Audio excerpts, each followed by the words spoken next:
Manx Radio's Update with Christian Jones.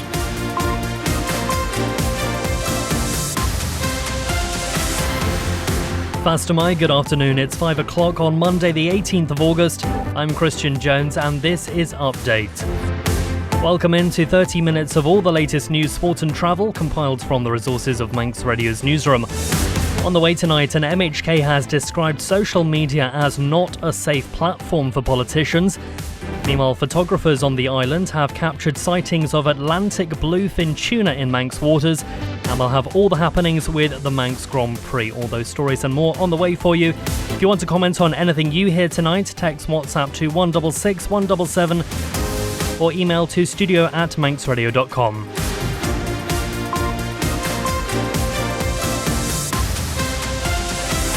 First of all, though, let's get the latest with Siobhan Fletcher. Fastamai, Siobhan. Fastamai. The second qualifying session of the 2025 Manx Grand Prix is due to take place this evening. Both the Junior Super Twin and Senior Super Sport classes are due to have time out on the Snaefell Mountain course. Roads around the course are due to close at 6 o'clock and will reopen no later than 9. An MHK says the pace of work by this administration has been very frustrating compared to the last government. Douglas Central member Anne Cull says the revolving door of ministers and a churn of chief officers has impacted progress. You're going out for election in 12 months' time with the same issues as you stood on the doorstep with last time, and that is hard. Parking has been suspended on Somerset Road in Douglas until next Monday because of a gas leak. The restriction issued by the Department of Infrastructure applies to all vehicles, including residents. An advisor has been appointed by the Department of Infrastructure in the hopes of solving the island's issue with coal tar. His presence has held up a number of projects on the island, including the construction of a roundabout at Balthane in Ballasalla to link the existing road with the new bypass. Infrastructure Minister Michelle Haywood explains why they're needed. It is going to be a specialist contractor to come over and to treat it for us to make sure that it's properly mixed and properly encapsulated. And the Manx Whale and Dolphin Watch says Atlantic Bluefin Tuna appear to be making a comeback in Manx waters after commercial fishing all but wiped them out in Britain in the 1960s. It's after photographers captured an image of one chasing prey off the coast of Marine Drive.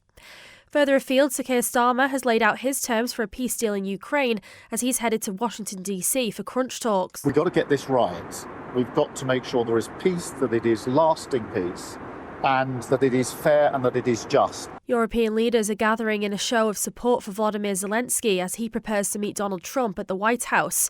A senior Hamas official has told Sky News that the group has agreed to the latest ceasefire hostage deal, and around 2,000 soldiers are now helping to fight wildfires in the northwestern region of Spain. They're your headlines. I'll be back with your news at 6. Good reminder. Thank you very much for that, Siobhan. Revving up for the Manx Grand Prix races. Your local Tesco has barbecue mains, celebration drinks, camping essentials and much more. Tesco. Every little helps. Let's take a look at the weather now, brought to you by Manx Glass and Glazing. Dry with bright and sunny spells to end the day, with light winds settling northeast this evening. Largely dry overnight, with turning cloudy later as we go on. Winds becoming a moderate easterly, minimum temperatures of 13 to 14 degrees Celsius overnight. Tomorrow, though, will be mostly dry and rather cloudy, although some bright or sunny spells may break through at times. Light to moderate east or northeast winds and highs of 20 degrees Celsius. Manx Glass and Glazing can supply and install single, double and triple glazing. Call 674 573 or visit the showroom on the Snugborough Trading Estate. Simply income protection from Kestrel Insurance. A choice of benefits. Simple underwriting and peace of mind with a regular income for up to 2 years if you're unable to work due to illness or injury. Kestrel Insurance is registered with the Isle of Man Financial Services Authority. Carpetland, the carpet specialist with the island's best value carpets in stock, often fitted within a week. Furnitureland, for 3-piece suites, dining and living room furniture, and a selection of amazing beds. Carpetland and Furnitureland, West Street, Ramsey. Manx Mobility and Onken have it all. Daily living aids, wide-fitting shoes, rise recliners, beds and scooters, including lightweight and airline-approved models. Call in and see how our expert team can make your life easier. Manx Mobility at the top of Summer Hill.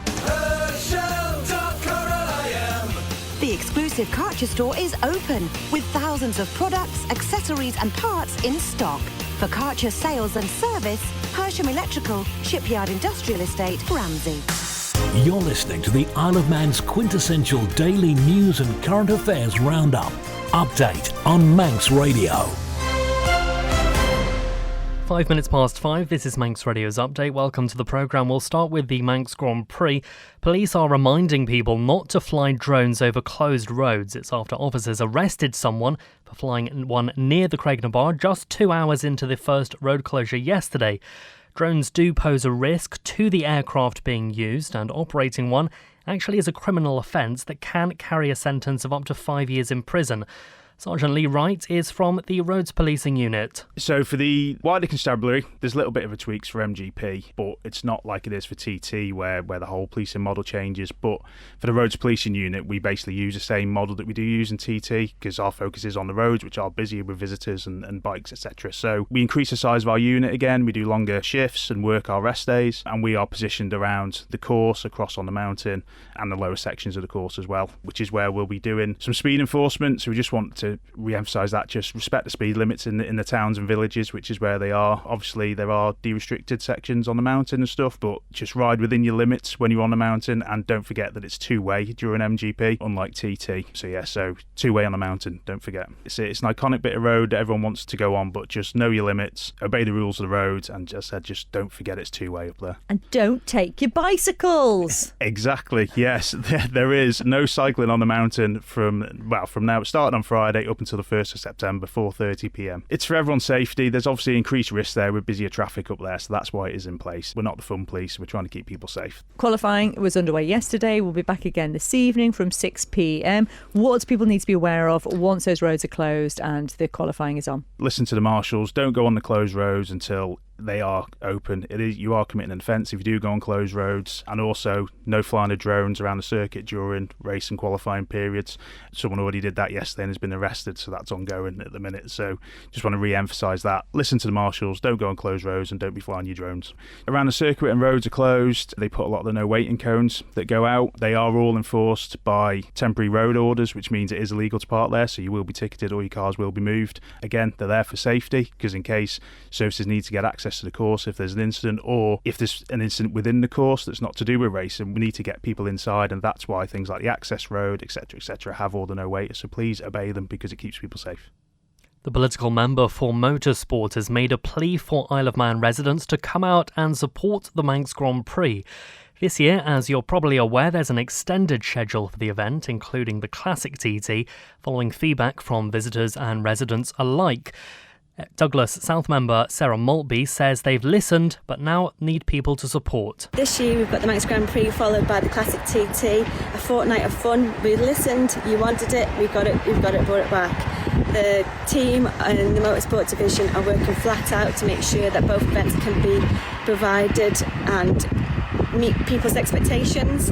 Fans, visitors, residents who aren't so keen on these kind of events, but we are trying our best to try and keep everybody happy. Not always easy. However, we need you to get behind us. We need you to come out and support both events. We need you to come out and sit on those hedges, come up the grandstand, support the riders who, for our entertainment, are putting their self on the mountain course to provide world-class racing. And I can't thank the riders enough, the teams who make the effort to come to the island to be able to provide this world-class event, which is also, let's not forget, one of our most important events because it feeds into the TT as well as into other professional events for the competitors. So please, I'm asking you, let's get behind it, let's stay positive. You see it everywhere else. They're losing their way a little bit, but we're going from strength to strength, and that only happens because we've got people who really care and passionate about the event. So thank you so much. I appreciate everybody for what you do. And yeah, here's to a successful, safe Manx Grand Prix and Classic TT 2025. You're listening to the Isle of Man's quintessential daily news and current affairs roundup. Update on Manx Radio. 5:10 on Manx Radio's Update. Interested to know what your thoughts on this one? Text WhatsApp to 166 177. An MHK says politicians have to be careful when using social media, describing it as not a safe platform.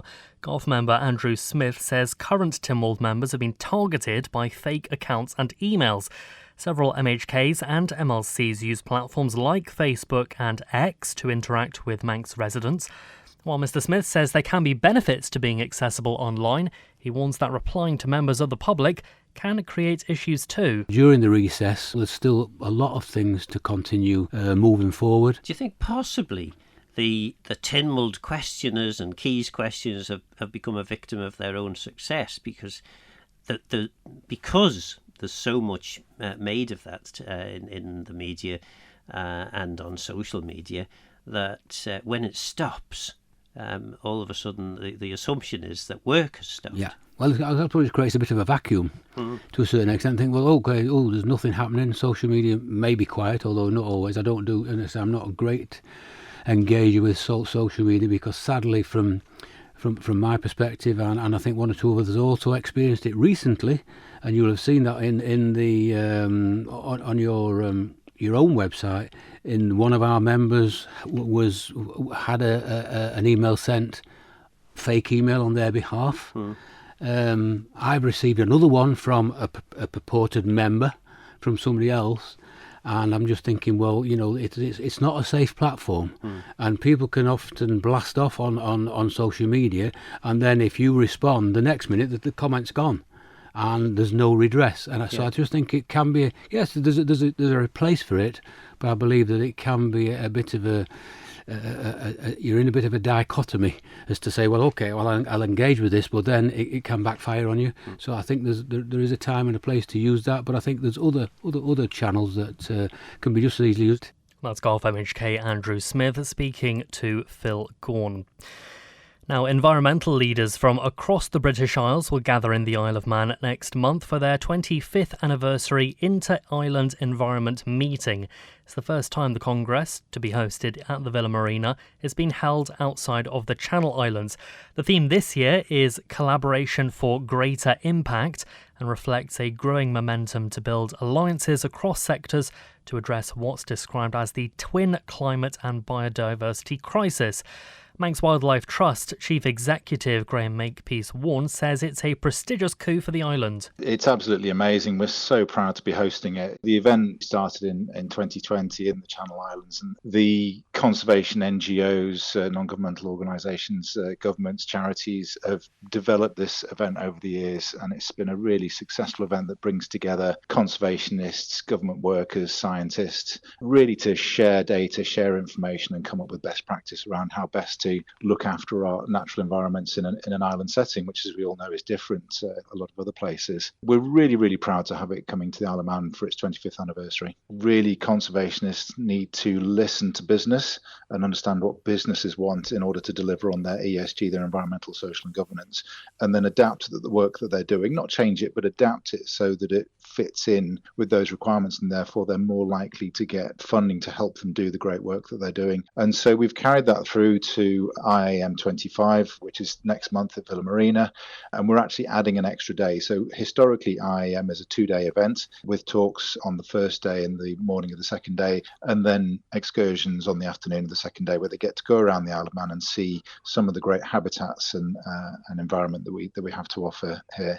What we're doing this year is we're adding a third day on the Friday, which is specifically designed to bring conservationists and businesses together to really discuss how we can work together for the benefit of both people and nature.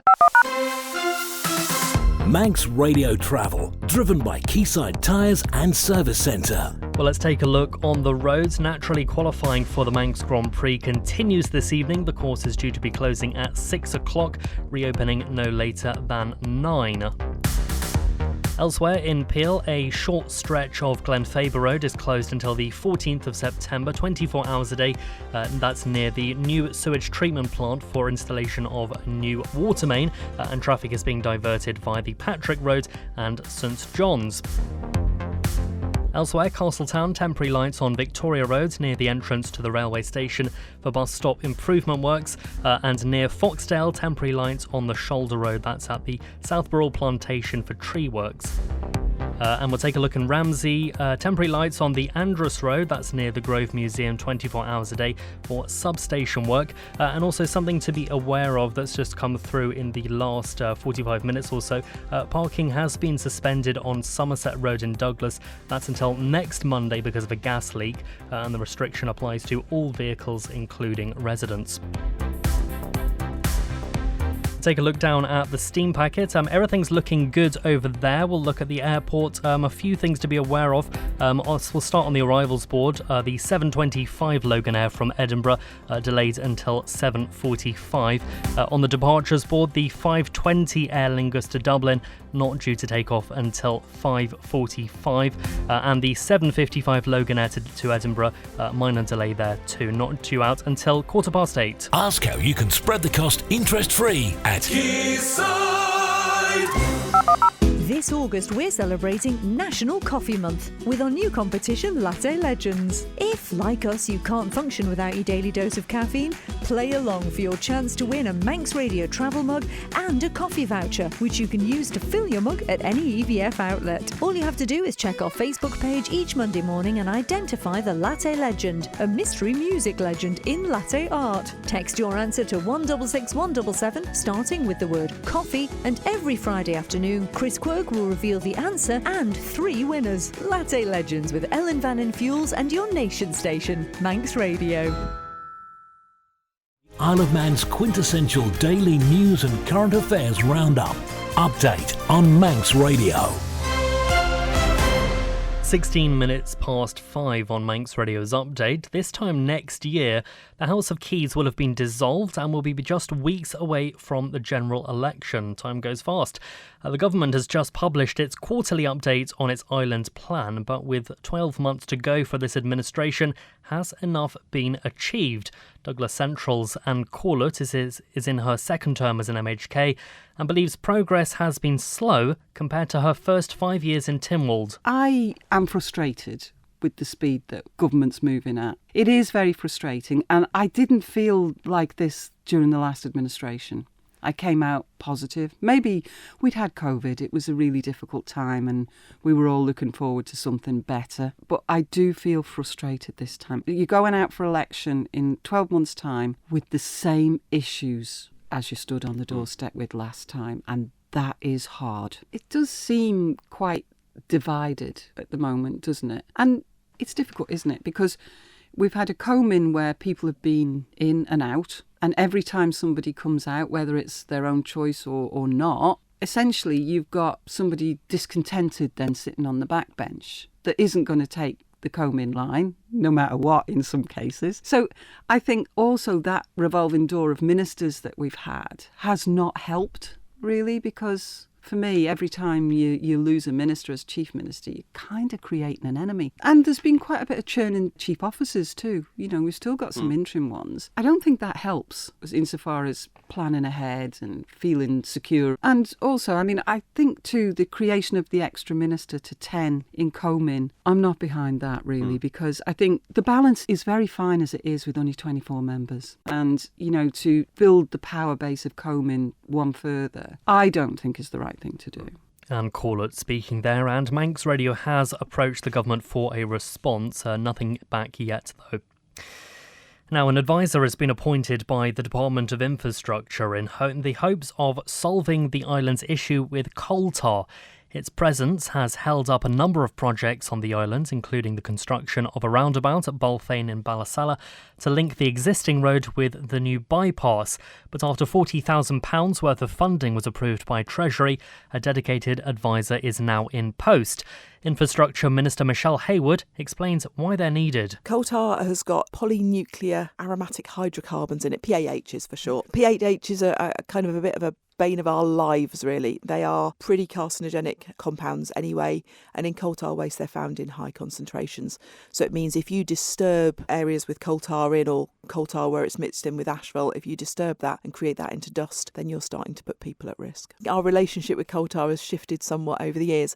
You're right, we haven't known what to do with it necessarily, but we do now have a solution that's been worked up. The department's currently holding around about 1,000 tonnes of coal tar waste that's come out from under various road projects, and we've got that in licence storage. DEFRA has to licence us to store it. We're pretty much up to capacity on that storage now, and we know that that's holding up a number of other jobs. Shifting it off island was considered. However, you need a trans-frontier shipment because it's a hazardous material, and that becomes massively expensive, and finding somewhere else to process it and deal with it became very expensive as well. So we've managed to find a solution that deals with it here on island, which means that we will be treating it, we'll be encapsulating it, and then we'll be using it as a substitute for the base layers in road construction. So in effect, it becomes an asset, does it? It becomes it's an expensive asset to achieve. We'd be better off repurposing, sort of building rubble into aggregate than we would trying to do this. It is going to be specialist contractor to come over and to treat it for us to make sure that it's properly mixed and properly encapsulated. But then it'll go under a road and it'll be out of the way, and we'll be putting it under roads where there's no services and no prospect that anyone's going to need to go near it and dig it up. Balthain is the first location that we'll be able to use for this. Yeah. But it's going to take a while, I suppose, while the preparation work is made before the roundabout can be put in place and everything put in order. Well, we've already got the stored waste anyway. We have a location at which we're going to be able to set up the plant in order to process it. So that can start, and then as we start to dig out from Balthain roundabout and dig that waste out, that'll be fed into the treatment as well. So it'll be a part of a rolling programme that'll take a couple of months to achieve. Infrastructure Minister Michelle Hayward speaking with John Moss there. Get the full story. Tune in to Manx Radio's newscast for in-depth interviews behind the headlines. Find the newscast now at manxradio.com or your usual podcast provider. Now, photographers on the island have captured images of a very rare sight for Manx waters. This is an Atlantic Bluefin Tuna. Pavel Goczynski and Brian Liggins spotted one from Marine Drive chasing its prey. Lewis Foster has this report. The charity says Atlantic Bluefin Tuna have been videoed and photographed occasionally in Manx waters since 2022. The species was all but wiped out in Britain in the 1960s due to commercial fishing. However, they're now making a dramatic comeback and re-establishing themselves in former hotspots all around the west of the British Isles. Well, on Sunday, the 10th of August, at around 11 o'clock in the morning, Pavel Goczynski and Brian Liggins spotted this particular tuna catching its prey off Marine Drive. Pavel has been telling me about that moment. Did you even know it was what it was when you saw it? No, I wasn't sure, but we've been watching minke whales like 3 years ago, and there was one person with drone, and he took a footage of bluefin tuna with his drone that time. It was like 3 years ago, so yeah, they are around. So tell us how it happened the other day.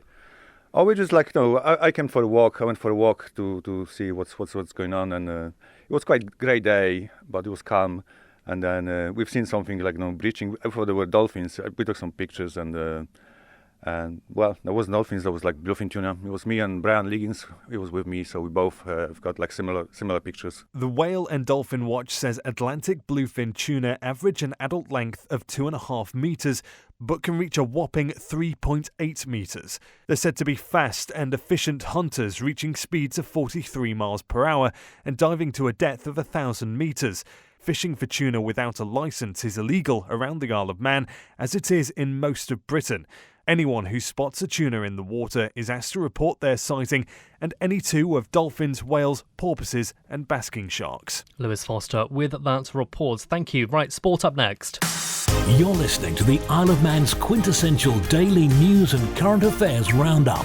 Update on Manx Radio. Now, a late double from substitute Joe Middleton saw FC Isle of Man claim their first win of the season in a 2-1 victory at Abbey Hay in the NWCFL Premier Division at the weekend. Speaking to FC Isle of Man's club media at full time, manager Paul Jones is hoping the result can be a catalyst for the rest of the campaign. I thought the lads were, to a man, exceptional. I think we had lots of opportunities in the first half to stretch away from Abbey Hay and didn't quite finish our chances, and then second half we kind of hung on at times, but then Joe came on the pitch in like two incredible calm finishes from a lad that maybe many people would be wondering why he's in the squad, but he gives everything all of the time. He's a fantastic asset to the group with his attitude, and he just showed he can win his football matches as well. So yeah, really happy. There's been lots of positives in the first 4 games, but obviously as a manager I can't talk about that too much when we're losing. I think we stepped up a gear a little bit and everybody put a proper shift in, and there was lots of good quality as well. So yeah, obviously I'm happy, and 3 points hopefully kind of like kicks us on a little bit. We spoke to them about the game and what we expected in terms of mindset and attitude, and it's us v the world, isn't it? Like it's us, the Isle of Man, versus people who have lots more resources, and let's just do our best. And if we've done our best, then we can hold our heads up high and, you know, win, lose or draw, we're in a good place. And I think at times maybe, you know, they try and do a little bit more, and their best is just what the team needs them to do, not necessarily what they can do all of the times. That was the team talk. Give it a go.